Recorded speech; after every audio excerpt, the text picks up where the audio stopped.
Hey folks, Kilt-Man here. Kilt-Man at your services. How are you all? Hope you're all doing very, very well. Now, here's a big review of a film I massively adore, and but not done in the usual sort of freewheeling stream of consciousness. Just as I think of it, I splurge it all out. This is a review I wrote. I wrote this many years ago when I worked for AV Forums. Yes, I a tenure, about 6 years of working for them. And I wrote massive film essays. They would be DVD, then it was Blu-rays and UHDs and all that. And we got to interview directors and some actors as well. We did pretty well. I went to Las Vegas. It was the site was great. But they gave us carte blanche to write huge, almost novel-length essays on movies. Maybe too much for some people, but I always worked it out that if you want to read all that, you can read it all, or you go to the synopsis at the end, the summary, and then you get that, which would be I'd make sure I did about 3 or 4 paragraphs which describe the movie and the picture quality, the transfer quality, the audio, the extra features. Everything would be in there encapsulated. But if you wanted to read a huge, big, insightful and highly erudite discussion on the movie in question, then you could do. And I did gain quite a big following. Some of you guys who follow me on AV Forums are here right now. There's plenty of you. And Cape Fear, Martin Scorcese's remake of the original 1962 classic with Robert Mitchum as Max Cady and Gregory Peck, as the upstanding lawyer going through hell. Got a massive remake, overblown, flamboyant, colourful, OTT. Absolutely fantastic. Grand Guignol. Very, very everything that they hinted at in the original version. It's based on a book by, let me get this right. Hang on a second. I've lost the fucking thing now.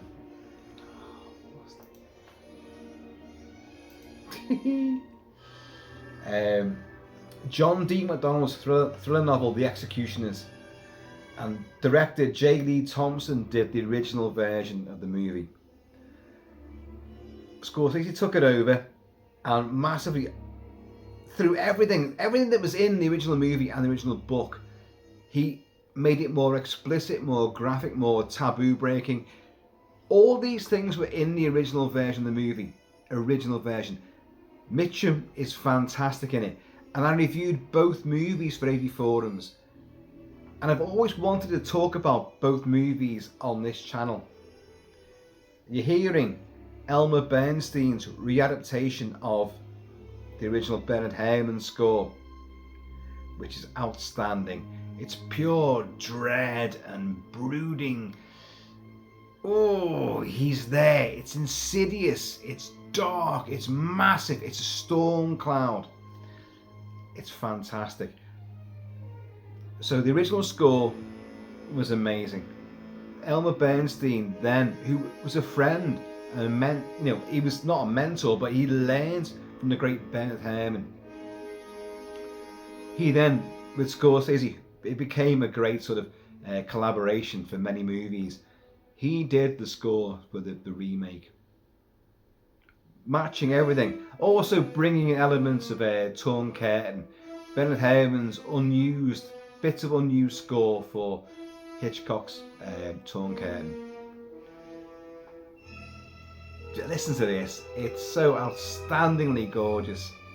But no, I want to review the movie, and I was going to review the movie in my usual sort of style, sitting here drinking and giving it loads and going off on tangents. And I thought, I've reviewed this on AV Forums. Now, a lot of my big reviews, and not just mine, many people's reviews at the time, which are huge Leviathan essays, they're gone. They've been eradicated. The powers that be at 84 just took them out, and I understand why. It's the editorial slant changed, but many of them have survived, and I thought, I want to see if that's still there, and it is. And I read the first few paragraphs and I thought, oh my god, that's brilliant. Now, I don't want to sound like I'm singing my own praises, although I very clearly am, but I can write. I have a literary award for writing, the Shell Research Prize for Literature, 1998, or was it 1999? I can't remember now which. I have 2 books published, and I really should embark on, the writing career all over again. I've been a fool, and I've done various other things, other careers, and other stupidity, and should have stuck with what I probably know best. Writing. But I read this, or the first few paragraphs, and thought, tell you what, I'm going to do the review by reading this out, because I can't do anything, I can't do the film more justice by just me just spieling off loads of, and then this happened, and then that happened, oh my god, wow, look at this, oh my, and he says this, and wow. This actually is quite, I like it. Now, this won't be the norm. I will not be going back and reading out many of these old reviews, but I think it works. So if you indulge me, and it will be an indulgence because it's fucking huge. These reviews I used to write, they're ridiculous. It became like a bit of a contest. Who can write more? Who can write better? Both counts. This guy, if you didn't like it, you could just skim through it and then go to the summary, and all that, and look at the technical details. And I always, in the video transfer and the audio transfer, I would bring in elements of the cinematography and the directorial verve, and of course the soundtrack, how the composer's work came through on the transfer, and I would highlight certain scenes. So I've just been writing. Who do I always skit? Stephen King, for written diarrhea. Just can't stop. Write. Every single word in my brain I can pour out on the page. And I always knock him for it. I'm the same. Cheers, y'all. So this is Martin Scorcese's 1991 remake of Cape Fear, with, of course, Robert De Niro as Max Cady, Nick Nolte, who had been a hard man of cinema, but plays a much weaker character, and he's brilliant. But we go through all this. What you won't get from this is huge spoilers. Well, there probably are a lot. Knowing me, there's probably a lot in there.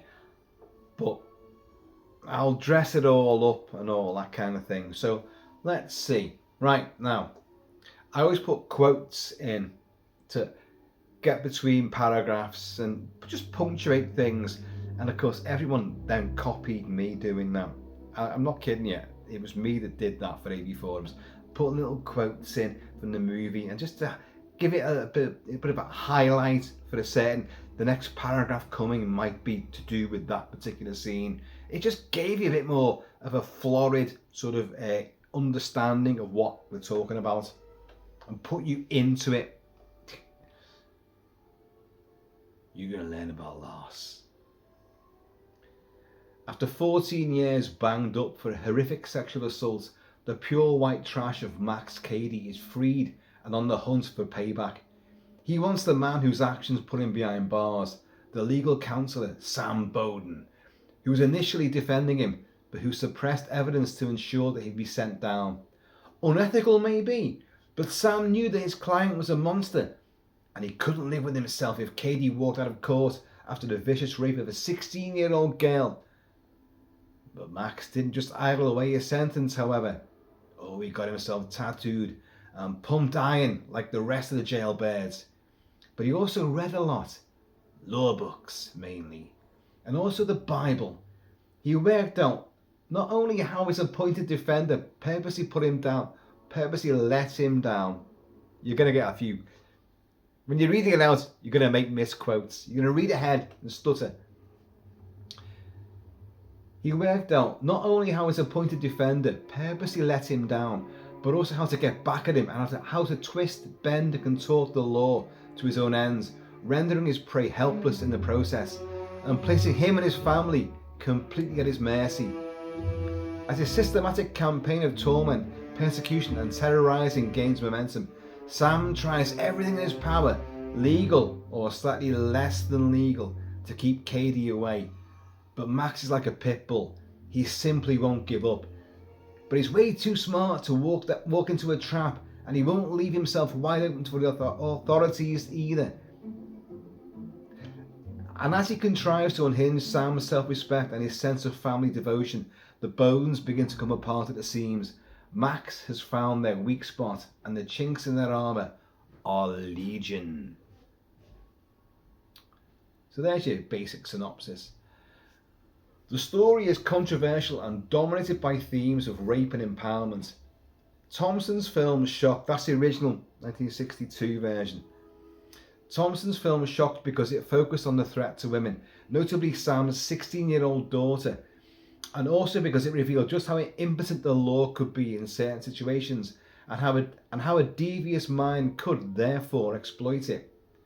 Scorsese's take would have to work a little harder to shock audiences who had grown accustomed to witnessing characters thrust into terrifying scenarios and finding themselves abandoned by those supposed to protect them. And he would do it via two methods. Firstly, he would be explicit. What could only be hinted at back in 1962 gets a full throttle presentation in 1991. The word rape could not even be uttered back then in the original movie. And the despicable ordeal that one of Cady's victims undergoes only revealed with a bruised face and a shockingly haunted look in a woman's eyes. Scorsese brings to the fore with uber violence and a surprising welter of gore. Now Cady's depredations have an even more visceral effect. I mean, what good is that buffed up body if it isn't going to be put to barbaric use? Because of course he is. He's honed and toned, 1,000,001 press ups, and he's like fucking, and he's tattoos up the wazoo and back. And secondly, he would grease them up the moral pole by having Sam's teenage daughter, Danielle, played by Juliette Lewis, actually respond to Max's hideous seduction techniques. And in so doing, he would blur the lines and cause unsettling emotions in the viewer. Clever bugger. There are a great many directors who could have potentially helmed this remake. Spielberg was originally earmarked, but I doubt anyone other than Martin Scorcese could have had that courage, even by 1991, to undertaken such a dreadful line of attack. I know a lot of things have changed since then, but this was when this came out on Blu-ray, and its effect was still massively shocking. And then, of course, his version of the story revels in its colourful glory. The original was black and white. Both visually, with its wild and sumptuous technicolor cinematography, and psychologically, in its rich and varied shades of characterization and comic book zeal. De Niro had made a conscious effort to broaden out some of his roles with larger-than-life eccentricities. Don't forget, he's done a lot more since I wrote this, but you've only got to think of his Jake LaMotta from Raging Bull, or Rupert Pupkin from The King of Comedy, or even the closely observed psychosis of Travis Bickle from Taxi Driver. But here he was handed a character who seemed like an amalgamation of all three, and a ruthless, over-the-top part that was to die for. Mad Max Cady is one of the genre's greatest bogeymen, a cold and implacable weapon of brutal intimidation, relentless savagery and nigh on unstoppable resilience. And he is equipped with a cruel and calculating mind that knows no rest nor no pity. He's a fucking Terminator! Mitchum kept his bestial rapist murderer, this is the original one. Mitchum kept his bestial rapist murderer grounded in reality, allowing him to walk and talk in the open and not have anyone immediately pointing a finger and call the riot squad. De Niro certainly understands that times have changed and that he cannot simply essay what Mitchum did, So he takes the character and he remolds him out of molten rock and injects him with nitroglycerin, mutating the Bible-spouting ex-con into a dark angel of fury who's got the gift of the gab but a merciless killer streak. He can laugh and cajole with one breath, mock and taunt with the next. He can quote the scriptures and perform off-the-cuff psychological profiling. He can sweet-talk any damsel and be enormously self-deprecating. And all the time, he'll be creeping insidiously ever closer, exposing every weakness, every fear, every corruptible desire in his intended target with the skill of a hypnotist cum surgeon. When Spielberg was still attached to the project, he'd initially thought of Bill Murray to play Max. Wow! Can you imagine that? Personally, I can't begin to imagine how that interpretation would have turned out. But I would love to have seen it. Bill Murray, can you imagine Bill Murray? Robin Williams could play psychopaths. And he was a great lovable comic genius, but he could do it. So comedians can do this. Bill Murray, I ain't so sure, but I'd love to have seen that. Anyway, did you call the police? No, I didn't call the police. What did you call them? Slow, slobbery, skeptical. After watching the original version, it takes some adjusting to get used to Nick Nolte's rascally, henpecked incarnation of Sam Bowden. Nolte is a tremendous actor and someone who is capable of considerable depth and intensity himself, which he will need as the film progresses. He has played a stoical hero before in The Deep, 48 Hours and Extreme Prejudice, and he's brought sensitivity and comedy to his roles in respectively Who'll Stop the Rain and Downton and Beverly Hills. But he's also great at being afraid too, as his beleaguered lawyer makes clear once Cady proves that he can be anywhere, anytime, and outfox the so-called professionals attempted to Shanghai him. He is rattled very early on after his first encounter, or rather reunion, with Max Cady. A lot of years have passed, nearly double the sentence that Mitchum's incarnation had back in the original movie. And Cady has become a leaner, fitter, stronger guy, while Sam has softened and gained weight in the cosmetic comforts of his liberty. Although Cady only uses this visual comparison glibly, we all know that he has immediately asserted physical dominion over his former counsellor, whereas Gregory Peck conveyed his inner terrors very subtly, remaining strong and defiant, with a calm and determined exterior, which is Gregory Peck through and through. Nolte allows his panic to burn and simmer, making a twitchy, anxious wreck out of him, but Nolte also has such a gravelly demeanour, both in voice and appearance, as well as a prickly way of delivering his dialogue, that it sometimes comes across as though he's overacting. He has a habit of repeating elements of the previous speaker's lines as part of his reply, and his rasping staccato readings are pitched almost immediately at a place several notches above tetchy. Interestingly, he was also in Barbra Streisand's warmly received The Prince of Tides, the same year, swapping high anxiety for something altogether softer and more romantic. Nolte is magnificent in this movie. He's overshadowed, of course, by De Niro, but he is brilliant. Unlike the original version, which was definitely a battle of wits between two very intelligent and proud men, the newer adaptation has many skilled asides. This Sam Bowden is much less of a fighter than Peck, but then he has less to lose than his predecessor. This is important. He has less to lose than his predecessor. He starts off in a tenuous position with concerns on a domestic front that serve to undermine his power.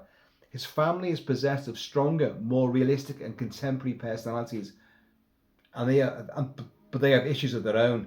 The good circle is already fractured and only needs a little push in the right place to come adrift completely. This removes the staunchy black and white moralistic fervour of the original and replaces it with an ever-shifting melange of allegiances. We know who we are rooting for, but we're not backing them wholeheartedly. We sympathise with the Bowdens, but we don't necessarily like them all that much. This is a refreshing angle that opens up the parameters of cause and effect. When the family are so easy to exploit, so determined to fight amongst themselves, Max becomes the one straight arrow in the tournament. He doesn't deviate from the path, doesn't renege on his word. In short, he does what he says he'll do, and that's a quality that the Bowdens don't share. While Scorsese allows De Niro to run away with the character of Cady to rowdy approval, His splintering of our empathies for the nice guys is an extremely rewarding conceit. In fairness, however, he knows that in today's world, this is today's world back in the early 1990s, audiences simply won't buy into apple pie values and doting dads. Nowadays, the threat seems just as likely to come from within as it does from without. And we know that for a fact. That's how things pan out. So many times in horrific news reports of murders and rapes and paedophilia, it's within the family. And a broken family who they seem great from the outset. The neighbours all loved them, but there's something going on behind the scenes, behind the closed doors. But Scorsese's take does come unstuck. This is altogether grander and more operatic than the original version. It is richer in emotion, heightening everything and everyone to almost ludicrous levels of paranoia, madness and anxiety. The sex and violence are upped to comic book standards, but this only seems to lessen their effect. And come the exciting finale out in the raging torrents of Cape Fear, we are less and less shocked by each act of brutality. The much ballyhooed scene in which Cady ensnares the gullible Danielle into thinking she has a special meeting with their new drama teacher, and amid such splendidly sly spiel as to veritably deflower her verbally and metaphorically, coerce her into sucking his finger with lascivious naivety, is, as far as I'm concerned, utterly ridiculous. I still stand by all this, by the way. As well acted as this testing sequence is, and both Lewis and De Niro really go for it, the notion and the setup is so far-fetched that it elevates Cady into an almost omnipotent force, allowing him to access Danielle directly on their own phone line to determine a clandestine rendezvous, and then to hold court over an otherwise deserted basement theatre in the high school, and then to use his verbal guile to win her over, even though she has realised precisely who he is by this stage, in a perversely empowered game of seduction, is just asking too much. Don't misunderstand me though. Within the structure of this interpretation, the sequence is electrifying, being both sinister and wickedly alluring at the same time, as well as being incredibly blackly amusing as well. In brackets, forget Angel Heart, this is where De Niro reveals that he truly, really is the devil. It is just that, close brackets. It is just that at this point, the plot has unmistakably left the rails and become something entirely different. Harsher and more violent it may be from here on in, but Cady and the Bones have now become cartoonic ciphers in this demonic struggle. Although we could have done so before, we can no longer take anything that happens seriously. This is true. It doesn't derail the entertainment value of the movie and the excitement, the suspense, but it has lost a huge vital element of reality. When Mitchum made his move on Sam's teenage daughter in Thompson's the original black and white version, it was subtle and actually very misleading. It's a great sequence. The scene in question, which this sequence massively expands upon, dealt out with inspired misdirection and a red herring or two. This, in the new version, just explodes the situation so emphatically that it would take an octopus to regather all the fragments of plot reality again. Another quote here. You can trust me, because I'm the do-right man. Considering all the testosterone soaking up the screen, the ladies equip themselves with a sort of dedicated victimization. There's three women in this, and I go through them all. All three go the extra mile as they each fall for the viper-like charms of Cady, aiming for the stars he promises them and getting dragged through hell instead. Of the three, it is Juliette Lewis who shines the brightest. I will admit that she's playing a very irritating character, and she's playing her so well that she will get on your nerves. But this cannot detract from what is an incredible performance from the then 17-year-old. That scene in the school, yep, the one I just criticised, is a magnificent showcase for improvisation and in-character interplay. That De Niro is flying by the seat of his pants isn't going to surprise anyone, but to learn that Lewis was just going with the flow and reacting to the seasoned veteran with fresh, honest-to-goodness, real-time responses is nothing short of amazing. Finding these naturalistic touches so impressive, Scorsese actually went with the first take on the scene, and the result, as illogical as I may find it, is even more disturbing. It is ridiculous, that scene. She knows who he is, she's guessed it, but she's falling for his charms, and she will suck his finger in a big phallic sort of metaphor. And he's got her. He's won her over. It's ridiculous, it's overblown, it's pantomimic, but it genuinely works, and it's a shocking scene. In a film which is overblown already, you're just going further and further up now. You're heightening everything. So if you're along for the ride, it's going to work. Cheers, y'all. And now, Jessica Lange is an exceptional actress. She even made me believe that she had fallen in love with a 50-foot gorilla in her alleged debut in the 76 take on King Kong. She'd made films before. As the wife, her Lee Bowden is an agitated, cynical and distrusting harridan. She seems to love and hate her husband in equal measure. Highly strung and deeply suspicious of Sam's friendship with a female work colleague, she whiles away her daytime with those pesky sketches. Scornful of her husband's ineffective abilities to keep him safe, and seemingly ripe for Max to wrestle out of complacency for some sort of punishing adventure. That Lange doesn't allow the more obvious traits of the character to come thrusting to the surface exposes a backbone that Lee herself probably didn't realise she had. The double act of Lange and Lewis gets put through the ringer during the tortuous houseboat sequence, although it's the finale, of course. Although it is creditable to note that both put up much more of a fight than their predecessors as Cady's atrocities mount in severity and spiral out of control. And here's the third girl. Even Illeana Douglas, an acclaimed writer and director herself, who assumes the pitiable role of Candy Cady that the delectable Barry Chase had in the original, playing the same role in the original movie, or the equivalent role. Sears the screen with vulnerable sexuality and pathetic gullibility. This time, the good time gal has been swapped for a ditzy, infatuated legal clerk with a hots for Sam. Her indiscretions and heart-on-sleeve approach is precisely the sort of weakness that Max can exploit, and he does so with incredible savagery.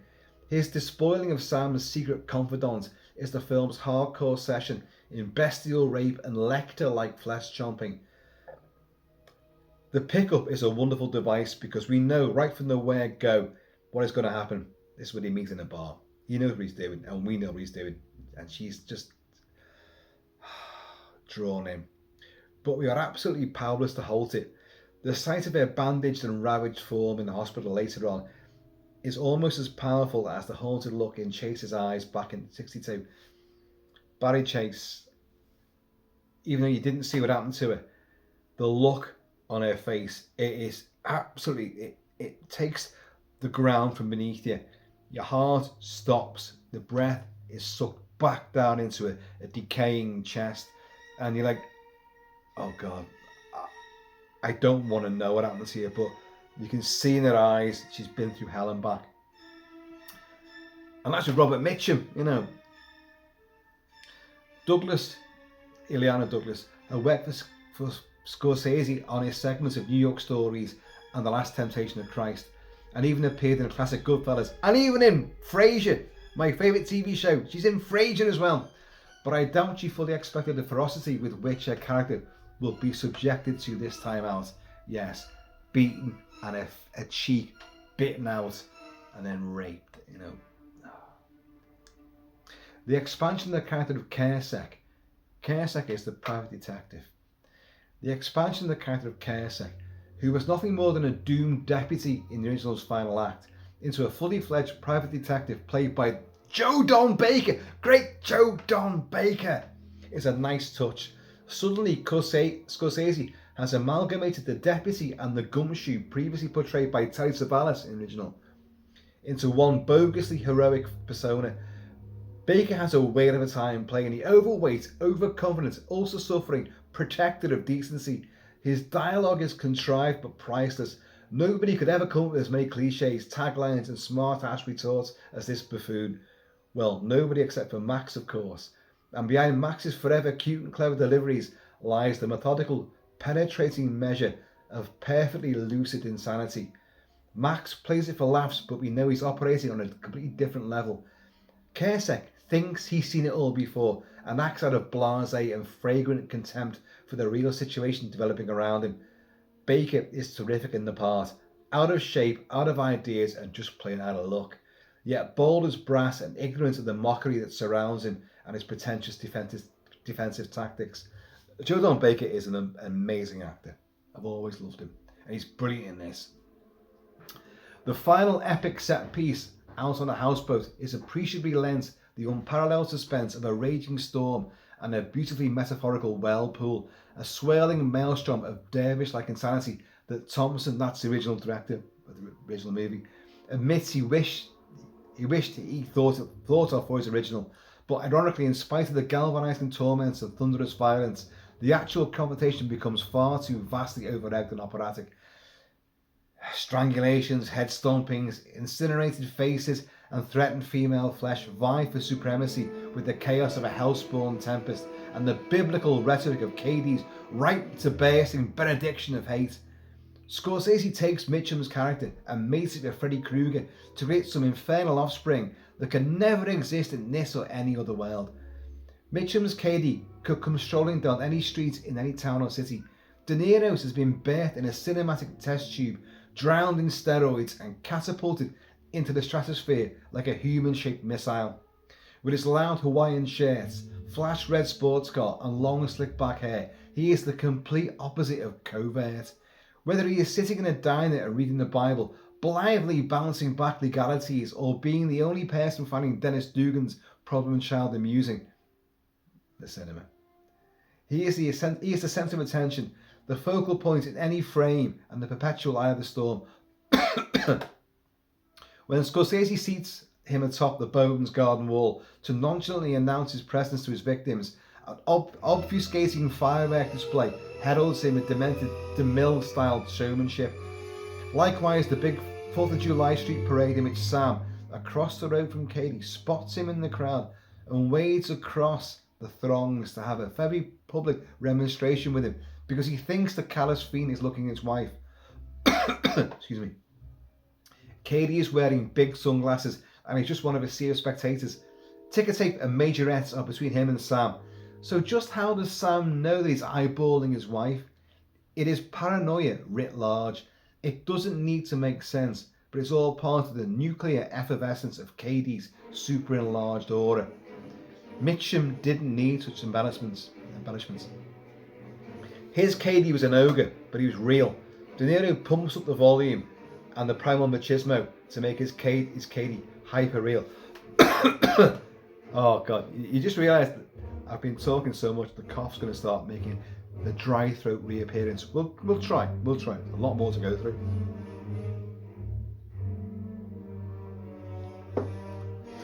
To this end, Scorsese ups the quasi-supernatural angle too. Although this is merely for mischievously playful effect, and as daft as it ultimately is to have Cady in his car suddenly and magically vanish from Sam's sight from the parking lot outside the diner, and his cigar-puffing figure crazily evaporate from a rubbed-eye white negative in the Bowden's boudoir, a great moment that. It remains visually intriguing and sublimely atmospheric. Perhaps his most effective and heart-lashing trick is actually a pure homage to Hitchcock's Psycho. Think about Mrs. Bates and you should recognise the visual steel. Just a second too late to do anything about it though. You know where I'm coming from. Kersek falls afoul of the housemaid and you've got Cady in the wig and well anyway. The cinematography of lens wizard Freddie Francis, God, is, as you would expect, utterly superb. But it's also overly elaborate, to say the least. This is the first time that Scorsese had shot in anamorphic 2:3:5:1, and he revelled in the imaginative freedom that it gave him. So I suppose we should forgive him for the excess.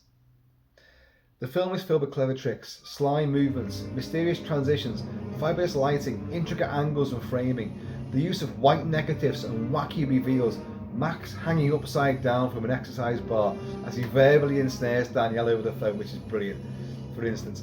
Or the weird falling into and out of the river that Sam performs, that's another great moment. And the cumulative effect of all this photographic panache becomes, I think, ultimately distracting and much too self-conscious for its own good. The film looks astonishing, of course, but it becomes too stylish for the sake of it, almost as though Scorsese and Francis are trying to enrapture us and place us in a garishly surreal trance, possibly allowing Cady's funked up and psychedelic wardrobe taste to assume control over the film's entire aesthetic, transforming the story into a huge and gaudy kaleidoscope of colour and motion. One whip-fast pan in Kersek's office serves absolutely no purpose at all and just seems thrown in for the sheer sake of having the camera perform. Critics love to slather over Saul Bass's fantastical title sequence, but I've always found it a little mundane, considering the avant-garde approach that Scorsese actually utilises for the movie itself, but I'm being picky now. So let's get back to the good stuff and quell that cough. I am like God, and God is like me. I am as large as God, he is as small as I. He cannot above me, nor I beneath him be. I made him Scottish there for some reason, only known to me. Max's awesome retaliation to the ambush by Kersek's goon squad is bold and ferocious. His taunting of the hiding Sam, who he suspects has been lurking in the shadows to watch the beating take place, is a beautiful moment of simmering defiance. Counselor, come out wherever you are. Could you be there? Could you be there? His goading on for a couple of tense minutes as he edges near to Nolte's shadowy cubbyhole, and then brilliantly De Niro peters out the idiosyncrasies and just gives up on the cat and mouse game with a gorgeously mood-breaking fuck it. The town responds to the teddy bear signal that Kersek sets up in a boating house to alert him to any Cady intrusions is a nicely protracted evolution of the batten down the hatches montage of Sam locking up his premises after nightfall. I write very long sentences sometimes. Cady's battered and bruised act for the judge, played by another cameo from the original by the great Martin Balsam, again a cameo from the original movie. Scorsese brought back so many and reversed their roles. It's outstanding. Looking mighty convincingly uncomfortable. The psycho's tenacious cross-country stealth pursuit, bedecked in weird tree bark camouflage. A lot of you hunters out there in America use tree bark camouflage. I hate it. It's actually technically been proved one of the worst camouflages ever. But there you go. You feel comfortable. You look like a tree, you feel like a tree, you become the tree with a high-powered rifle to shoot innocent animals. So long as you then eat that animal because you can't possibly survive without eating its flesh, then I'm alright with you. You're hunting for the right purposes. If you're just killing animals for the sake of killing animals and trophy hunting, you're scum. And no matter what camouflage you wear, I will find you. Can you hear that? That is the new puddy tat in the Kilt Mansion. She's now in a brand new litter tray, a much bigger one. And cats are very proud. They bury all their shit, and they look after it, and then they clean up after themselves. They're brilliant. It's rubbish day tomorrow. I hope she takes the bin bags out as well. I hope she does. Anyway, where was it up to? Yeah, the psycho's tenacious cross-country stealth pursuit underneath the car, bedecked in weird tree bark camouflage and adopted from a very unusual vantage point. The rock-slinging fury of two lawyers slugging it out in a muddy deluge. It's the two lawyers. They're both lawyers because Cady's taught himself, It's highly amusing, yet a great release of burning aggression at the same time. The final caveman-like duel is almost enough to make up for those shoddy miniatures of the houseboat dredging up against a symbolically immovable object. Yeah, some of the miniature stuff is pretty poor for a film from the early 90s. Yeah, but it's also kind of cute using old school techniques at the same token. Scorsese not only brings back Peck, Mitchum, who as Lieutenant Elgard has the great line.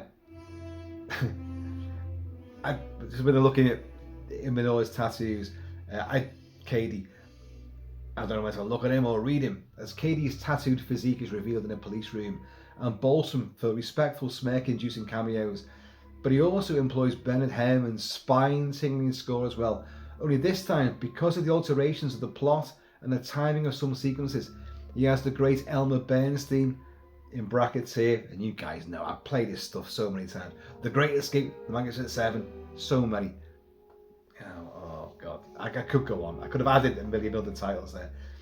Arrange and orchestrate the classic score to fit the film. So the score is Bernard Herrmann's original score, with elements of Torn Curtain thrown in there as well.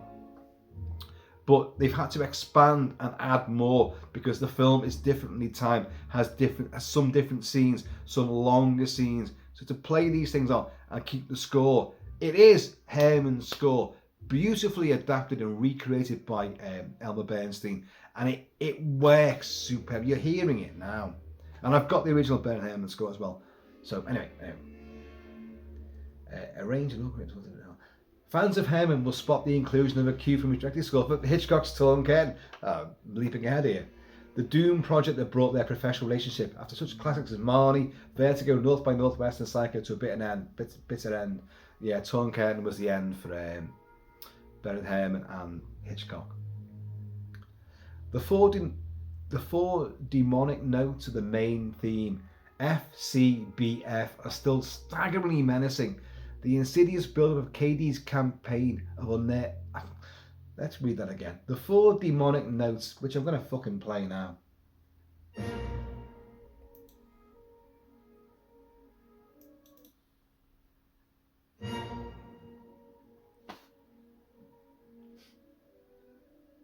Come on.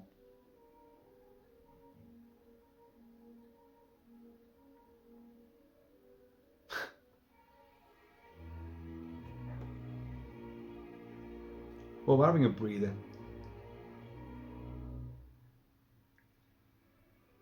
It's coming, it's coming. And you know what I'm coming to?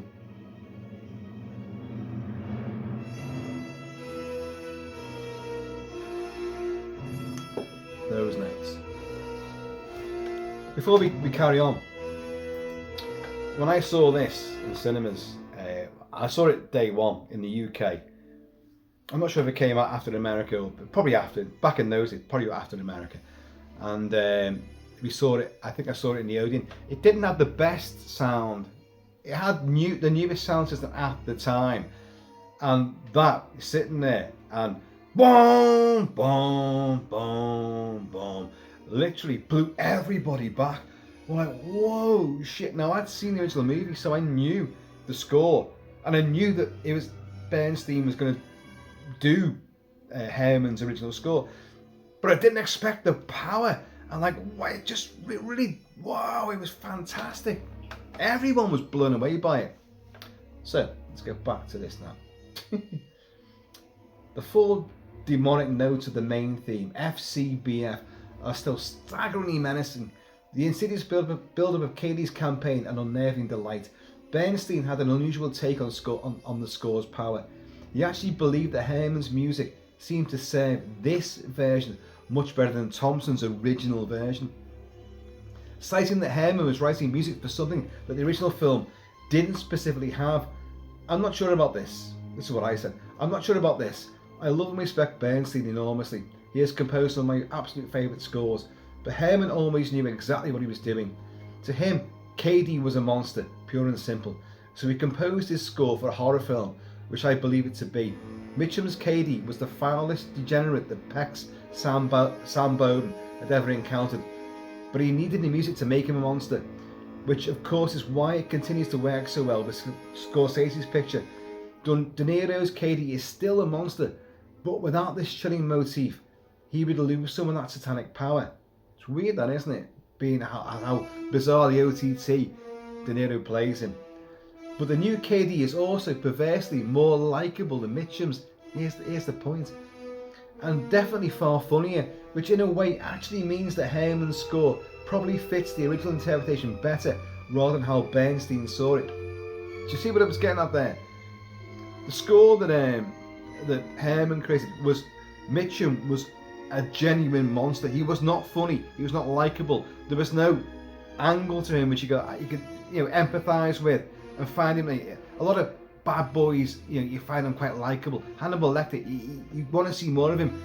Mitchum, you didn't want to see more of him. Whereas De Niro's Cady is, you want to see more. He's funny, he's witty, he's erudite, he's got that pure white trash drawl. He's a complete and utter psycho, but he's so clever and manipulative that you hang on every word that he says.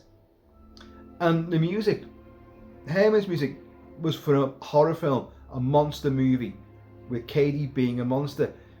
It doesn't quite fit this version. Whereas Bernstein, who knew Herman very well, studied with him, learnt with him, worked with him, and became, the next evolution of Herman.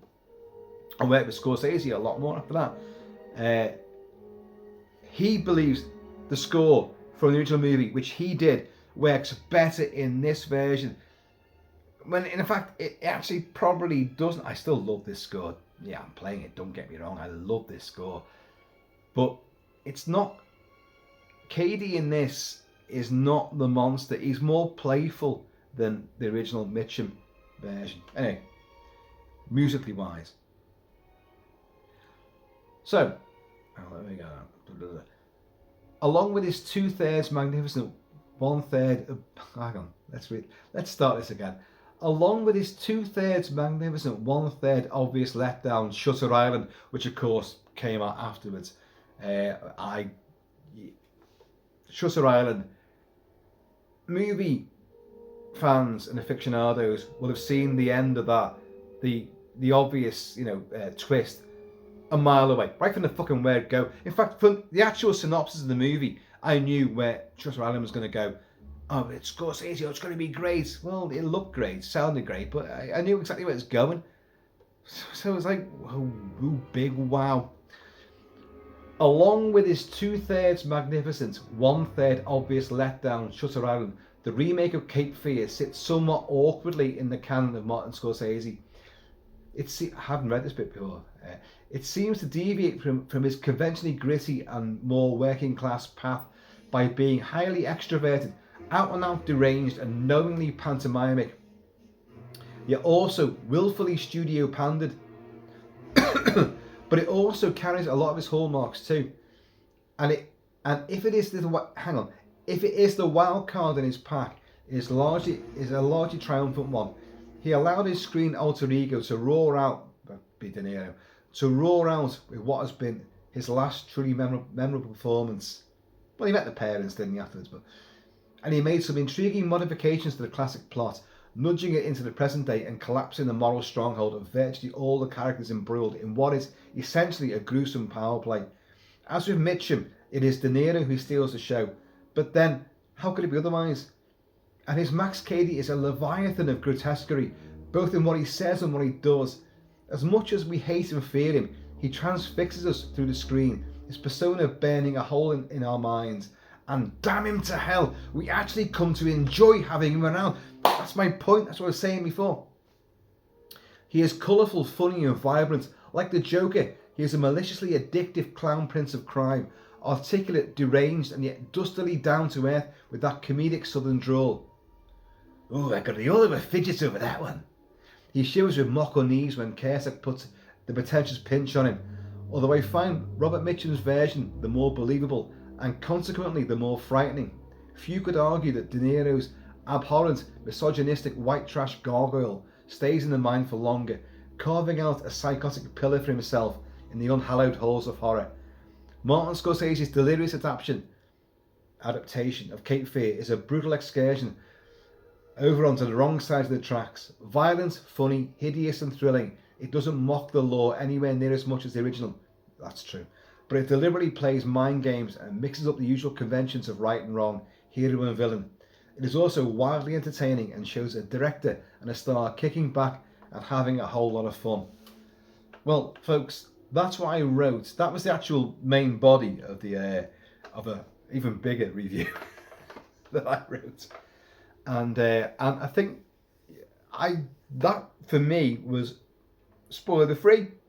I think you'll agree. That was pretty good for me. That was amazing. If I'd done this, I'd done that review, sort of in my normal style, I'd have told you everything, scene by scene by scene by scene. And I've got a feeling I may well do that at some point. But because I was thinking, oh, got to do Cape Fear, and I went back, see if my old review's there, and it was. And I read the first few paragraphs and I thought, oh shit, that's the sort of thing I should be able to like say to you lot, you know, but without notes. So this was an experiment. I'll read this out. I have also reviewed. I did the two films came out in a double pack on Blu-ray in the UK. The original Thompson version, Mitchum and Gregory Peck. And I think the full written review of that is there too. So I might even do that. I might do like, you know, a Cape Fear festival. I'll play the full expanded soundtrack for it as well, and we'll talk about that as well. Because Cape Fear is a phenomenal event. I viewed it as a horror movie. I think it's best to view it as such. Max Cady is one of the most sadistic, most insidious of bogeymen. He's not Michael Myers, but he may as well be. He gets beaten to a pulp with baseball bats and chain whipped as well.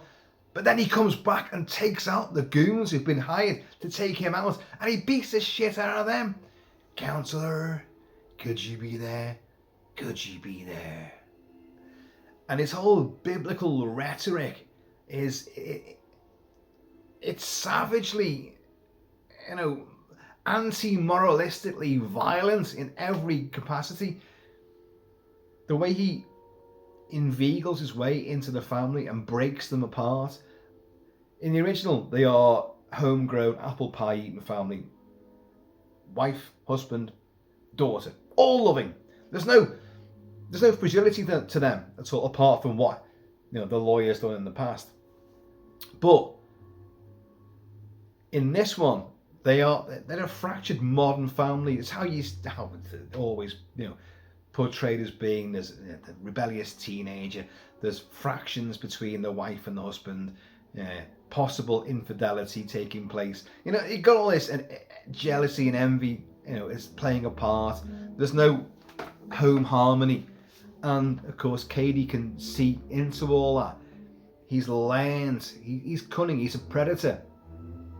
His tattoos, you know, the scales of justice, and all the biblical rhetoric all over him, like all about vengeance, is outstanding. Of course, his slick back hair, his honed and toned body, his pure and utter viciousness, his sense of humour, the way he plays with the family, and gets in there and breaks them apart, gets to meet the women individually. And then take the... see, you got to remember, back in the original version, he does put the moves on the 16-year-old daughter. And in many ways, it's because back then, that was... You got to imagine watching that film back then, in the early 60s, that would have blown everybody away. It's like, what? How? And that's Robert Mitchum. He's a hero. He's a war hero, and he's in westerns, and he's like... But he's putting the moves on the... You can't allow that. But there's red herrings and misdirection. But he has got seriously horrible intent for the daughter as well. And that's in there. So that's horrible. And if you watch that movie now, the original movie, that's going to bother the hell out of you. In the remake, because we've seen so much more since then. And cinematically, we are... hugely sort of more educated and a bit more hardened and used to seeing things and like, oh, go and shock me. But Juliette Lewis with the whole finger sucking thing and the way she plays it as so sort of rebelliously avant-garde and dancing with the devil in the pale moonlight, literally. And she's doing it because she's being rebellious and she knows this guy has killed their dog and is putting the threats on the family. But hey, he can't be that bad. He's here now and I like him. She's drawn to him. And what are you seeing in today's world now? This foretold Scorsese's version, and that particular scene, and his Cady's manipulation of the younger girl, the daughter, is what you're seeing massively by social media, and girls being coerced and led into real horrible sex traps, and a lot more depravity as well. So Scorsese massively amped up, made it more visual, more explicit, what you saw in the original movie, to make almost pantomimic levels. But now we've seen in real life this actually happens, and girls fall victim to this sort of insidious evil all too easily. So Scorsese actually fucking he foretold what's happening now. There's 1,000,001 Cadys out there. They may not be tattooed to hell and back, like they may not be as massively clued up on the law. Oh, that was Stallone there. The law, I am the law. Yeah. You know what I mean? But they can use the tools of their trade, social media, and fucking all sorts of platforms to inveigle girls or whoever into their little nefarious traps of depravity and wickedness. Cady does that. Cady's doing it just to get at one man, but he's going to break apart that one man's family. And it's that sort of calculated, methodical, and he's having fun with it as well. That's that strategy which makes him really implacably, ultimately evil. Michael Myers just literally walks after people and yeah, this guy is a bogeyman. I said Mitchum's version could exist in the real world. Could do. De Niro's is a bit too overblown. You would see him coming and he goes into a bar and he starts trying to pick up women and all this, this sleazy way that he's doing it. But other blokes would see this and, I think he'd come a cropper. He's not quite as... He needs to be dialed down a bit to exist, but those guys exist. But Cady and his ilk are around us all the time. The twats who've done this sort of evil, and then they get away with it. They beat their term sentence. They learn the law. They have appeal. They go for parole, and they do this, that, and the other, and they get away with it all because of corrupt and shite judicial systems around the world. They a limited jail sentence, and then they're out on the streets again, but they want revenge, and they're still just as nasty, but they've learned a bit more. They've gone inside and they've pumped up, Where am I going with this? You know where I'm going with it. This is what's happening in the real world right now, and Max Cady is not massively removed from all that. In fact, he's infinitely more intelligent. Most of these trogs haven't got a clue. They go and pump some iron, they get juiced up, they get a few more contacts on the outside, they get drugs sent in by drones, they get, because the jails are so full in the UK, we've got to let all these people out. Don't get me started. So they're out on the streets again, and kicking ass and being, they haven't exactly been sort of, rehabilitated. That doesn't really work. But Cady only wants revenge on Sam Bowden because Sam Bowden suppressed evidence, because he learned that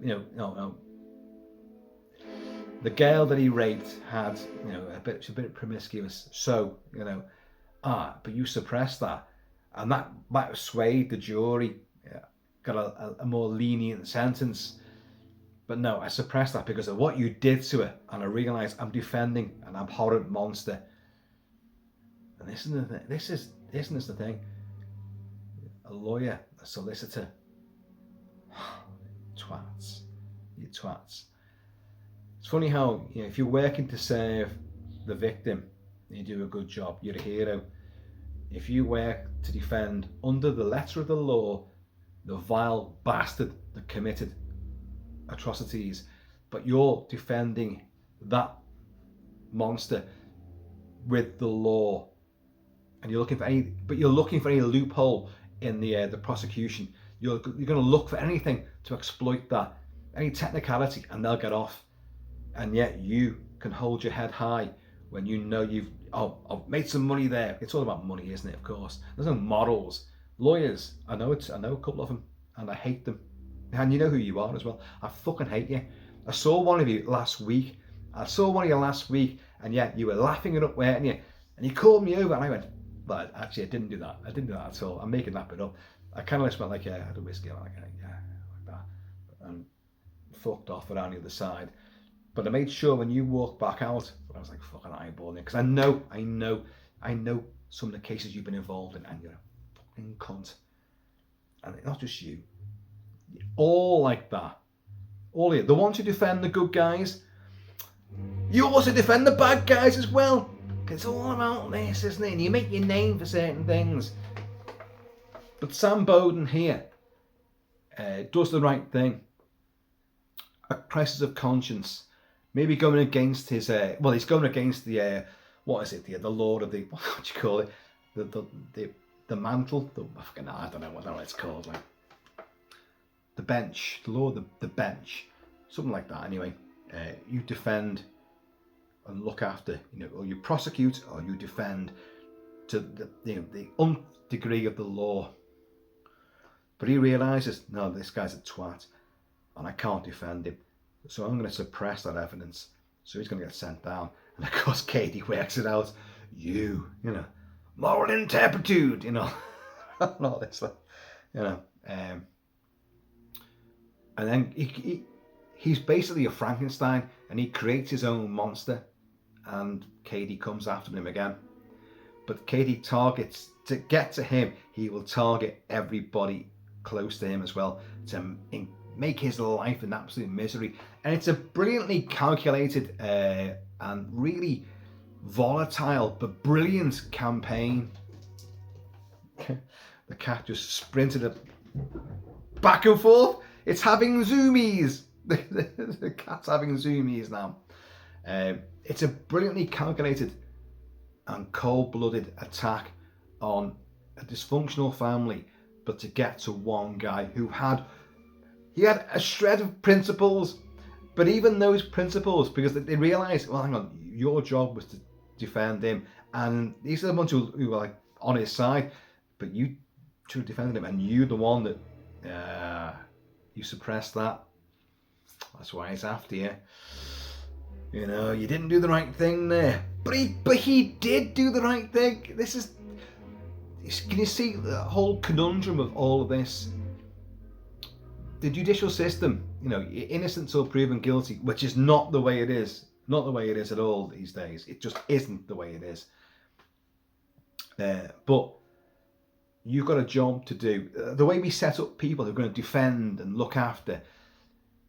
But the victims always come out worse. Always come out worse. The people who commit the worst things get out or get looked after anyway. The families of the victims, or the victims themselves who survive, they serve a life of hell. The whole thing is fucking wrong. And this film and the original novel do point to this, because we have to have a system, a judicial system, but it's flawed. Why is it flawed? Because humans created it. Humans create human on human violence, and violence against everything else as well, because it's in our nature. We're violent, we're nasty, we can't get along. So you get all this. And these films, the two films and the book, both highlight the absolute idiocy and the complete, the conundrum, what's the word I'm looking for? The infinite perplexity of trying to decipher a law and justice. Justice, it's fucking death wish. You fucked with my family. Bang, bang, bang. Oh, but no, you took law into your hands. And if I didn't do it, what are you going to do? You're going to look after him. And my family's still going to be persecuted by his friends and all this kind of shit. So you're going to look after him and he'll get out and he'll come after us again. Fucking bullshit. Put him down. Russia.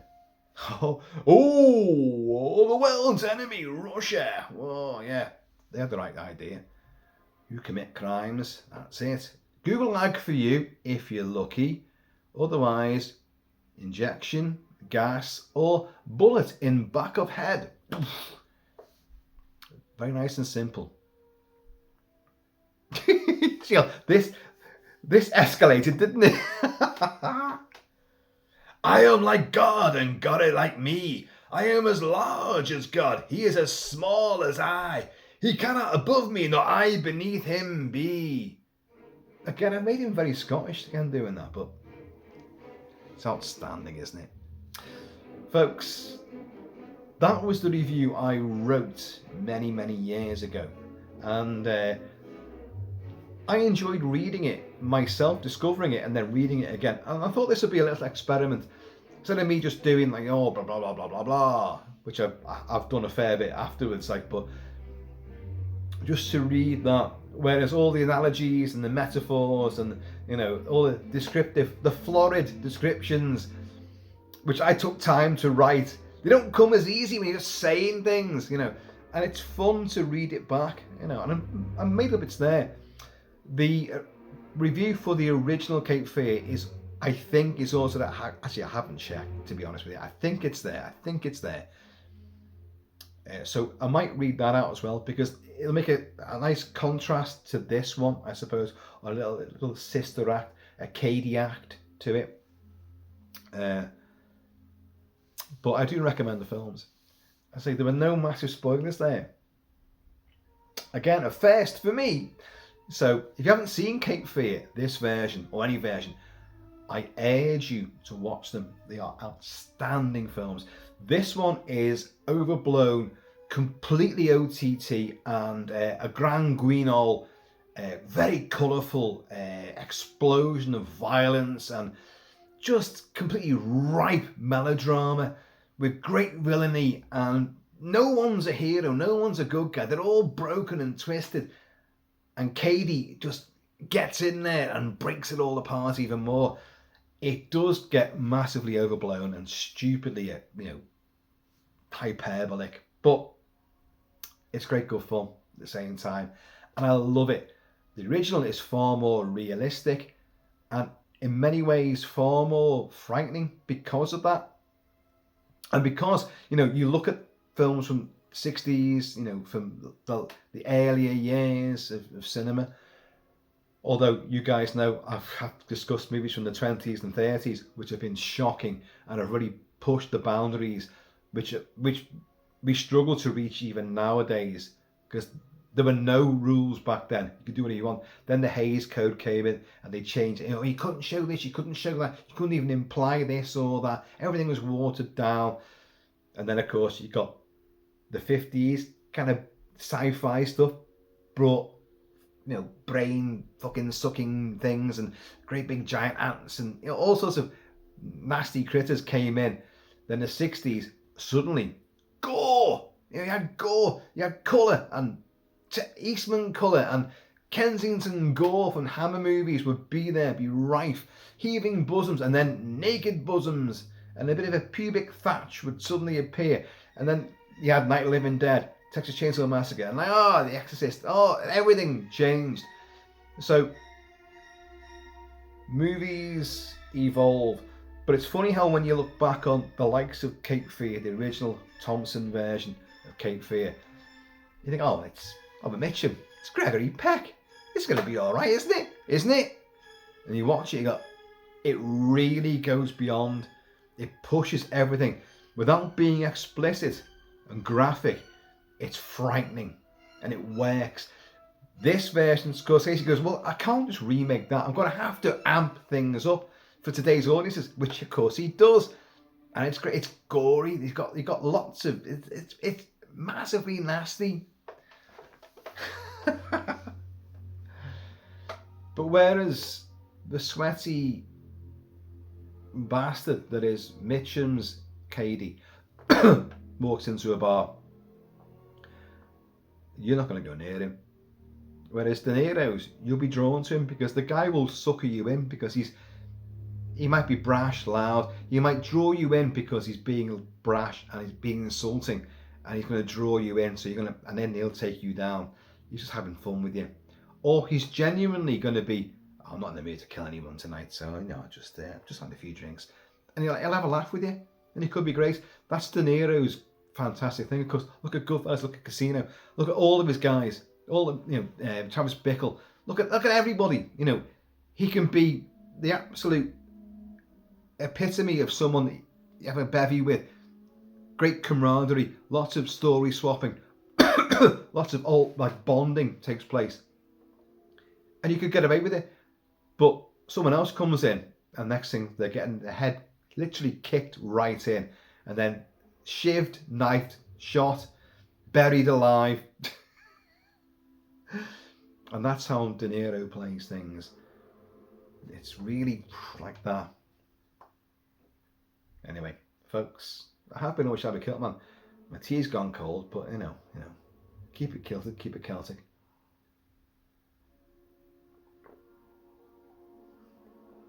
And I hope you enjoyed this, because for me it was a little trip down memory lane. Remembering how because I've written, as I say, books, and I've won a literary award. I can write, and it was nice to see that I can string together, or I can't read them out very well, but I strung together a lot of great analogies and words and metaphorical stuff, and very descriptive. Thought goes into writing. Very little thought goes into just blah, blah, blah. What I do normally on the channel, very little thought goes into it. I'm sure you've noticed. Anyway, right, folks, I'm out of here. So please, in the meantime, in this don't take your houseboat on Cape Fear in between time. I'm going to see you all.